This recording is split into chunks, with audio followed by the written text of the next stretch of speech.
Ethics, as a field of study, is sort of like a tree with 10,000 branches that all disagree with each other. With such variances, then how do we begin to understand ethics? One way to really think about ethics is through its historical meaning, which has to do with a person's ethos. This is the idea that ethics is connected with character, and it's sort of a high standard approach to what it means to act in a particularly cogent way. And then there's a more important conceptual distinction a person could make, particularly between ethics and morals. This is needed because when defining ethics, many will use the word morals interchangeably.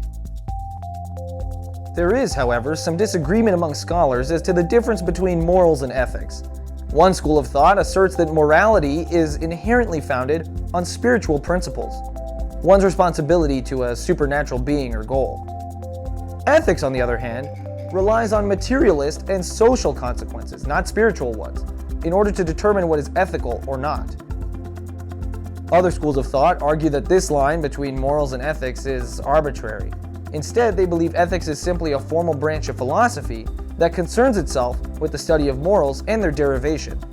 This group would assert that ethics is a philosophy of morals. We posit that ethics is not the same thing as morality.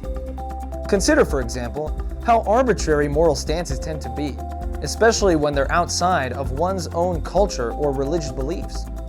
What may seem justifiable in one culture can easily be problematic in another. In addition, being ethical is not simply following a law or rules that have been established. In fact, some of our most revered historical/modern figures not only disagreed with laws and rules they deemed to be unethical, but also fought against them. And in some cases, it cost them their lives. Ethics, rather, emphasizes the responsibility and capability of the individual to come to his or her own conclusions through reasoning, and to determine which principles are relevant in a particular case.